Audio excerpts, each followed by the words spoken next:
की प्रेरक कहानी है मैं ही गरीब क्यों। आजकल के दौर में अधिकतर लोग अपने जीवन से असंतुष्ट हैं। उन्हें लगता है कि मैं ही गरीब क्यों, मैं ही दूसरों से कमज़ोर क्यों हूँ। उन्हें अपने आप में दूसरों के मुकाबले कमी लगती है। वे इसका दोष भगवान को देते हैं और उन्हें अपनी स्थिति का कारण ठहराते हैं। इस कहानी में आपको इस प्रश्न का संपूर्ण उत्तर मिल जाएगा और आप अपने जीवन से संतुष्ट भी महसूस करेंगे। भगवान गौतम बुद्ध की प्रेरक कहानी। बहुत समय पहले की बात है। एक गांव में धर्म उपदेश देने के लिए लगे हुए शिविर में भगवान गौतम बुद्ध पहुंचे। गांव के लोग अपनी अपनी समस्याएं लेकर उनके पास जाते हैं और उनसे समाधान प्राप्त कर नई ऊर्जा के साथ वापस लौटते हैं। गांव के बाहर एक गरीब राह में बैठा बुद्ध के पास आते जाते लोगों को निहारता रहता।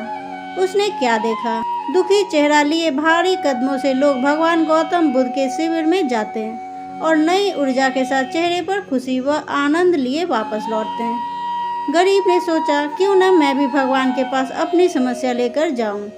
यह सोचकर हिम्मत करके वह भी शिविर की ओर चल देता है।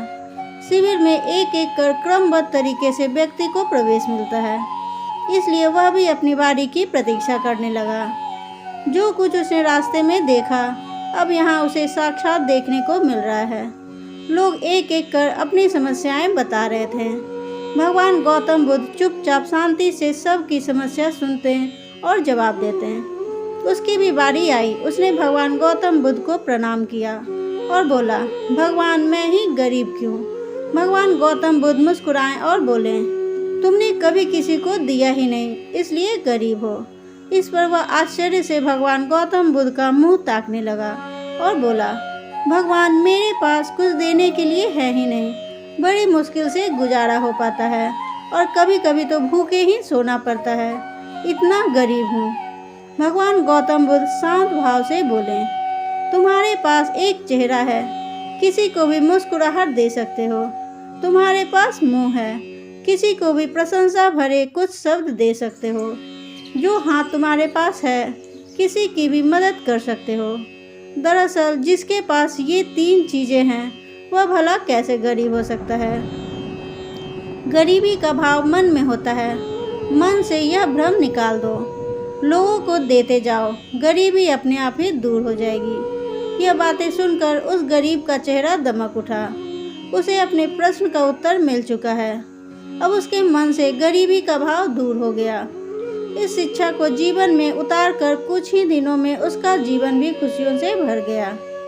जीवन की सीख। मंदिर में भी लोग जाते हैं तो कुछ न कुछ मांगते रहते हैं और जीवन भर घुट घुट कर रो रो कर समय बिता देते हैं। वे ईश्वर की कृपाओं को कभी कम समझे ही नहीं, जीवन की महत्ता को कभी जाना ही नहीं। इस पर कबीरदास जी ने बहुत बेहतरीन दोहे कहे हैं, आइए समझते हैं।